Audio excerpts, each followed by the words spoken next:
Avec Yvan Sorel ici à Palavas-les-Flots pour une compétition en règle Jiu-Jitsu. Alors, bonjour à toi Yvan. Bonjour Fred, bonjour à tout le monde.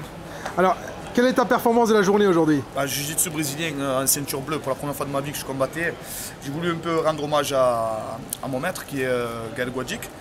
Donc j'ai perdu 3-2 le premier combat. Et après j'ai fait un combat de repêchage où je perds sur un étranglement avec un kimono. Mais j'étais plus dedans.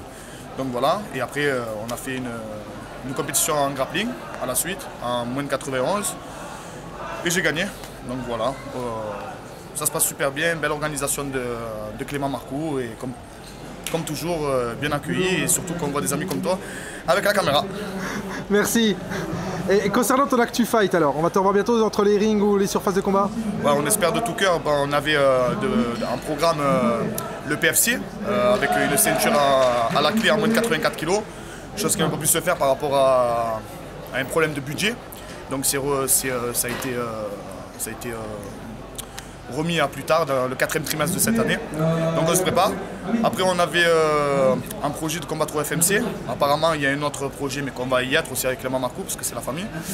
Donc après je combats en principe dans l'organisation qui est la magnifique organisation de Jean Bagal qui est un ami et qui est un acharné dans l'organisation et du développement pour le MMA et donc on est obligé d'accepter.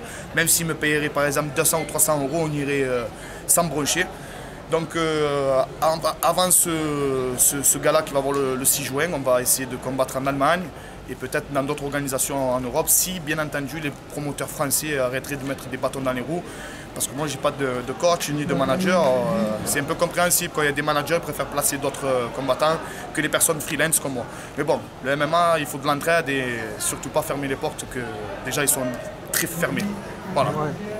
Alors, tu as aussi une actualité cinéma aussi. Ouais, dernièrement avec le réalisateur Nicolas Vadimov, qui est un grand réalisateur suisse, il a eu l'idée de nous suivre pendant 2 ans dans un projet qui s'appelle Spartiate. C'est la vie du club, la vie dans notre petit ghetto marseillais. D'ailleurs, je fais un big up au 3e arrondissement de Marseille, Belle de Mai, Saint-Mauron, Félix Piat, tout ça, et tout Marseille.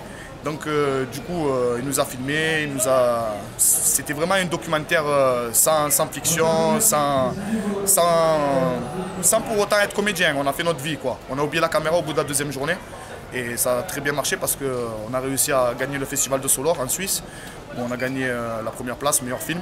Là, on est sur un autre festival à Palm Beach, en Californie, en avril. Et après, on a une exclue. Voilà, je l'ai dit à toi, tu mérites. C'est qu'on a été acheté par la chaîne télévisée France 2. Donc, au lieu de faire payer les gens pour le cinéma en France, pour qu'ils voient la cause du team Sorel, qui n'a pas d'aide de l'État à tout ça, eh ben, ça passera en public, donc sur France 2. Donc des mecs comme nous qui pratiquent le MMA dans une discipline qui est totalement interdite en France, avec une association qui n'a jamais été subventionnée depuis 10 ans, avec des créneaux horaires, eh ben, on arrive à bouger. Et Dieu merci parce que c'est grâce à des mecs comme Nicolas Vadimov et des mecs comme toi qui sont dans le bain, dans la passion et tout ça, et qui font transmettre notre passion à d'autres et que ça avance. Donc j'espère de tout cœur que ce projet plaira à toute la France. Voilà. On espère aussi, hein, parce que vraiment tu le mérites, tu agis beaucoup pour le MMA et on espère que ça va marcher tout ça.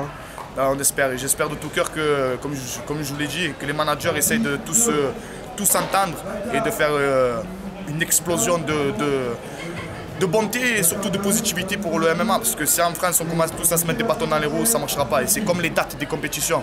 Essayez, ça c'est un message à tous les organisateurs, essayez s'il vous plaît de mettre des dates qui ne se rapprochent pas pour qu'on puisse participer dans tous les galas et dans toutes les villes. Voilà, donc gros big up à toi Fred, un gros big up à toute la France, à tous les combattants, et surtout les combattants parce qu'il faut arrêter qu'on se chamaille tous, et à toutes les teams de France qui pratiquent le MMA et toutes les disciplines martiales du moment où on peut inculquer des valeurs de respect à travers ces disciplines pour cette société et surtout pour les jeunes. Nous on est vieux, ça y est, on arrive à 30 ans, on fait notre bain, on fait notre passion, mais c'est les jeunes. Voilà, faites un beau message, ne salissez pas. Voilà. Eh ben merci Yvan, merci à toi. Merci à tous. Merci.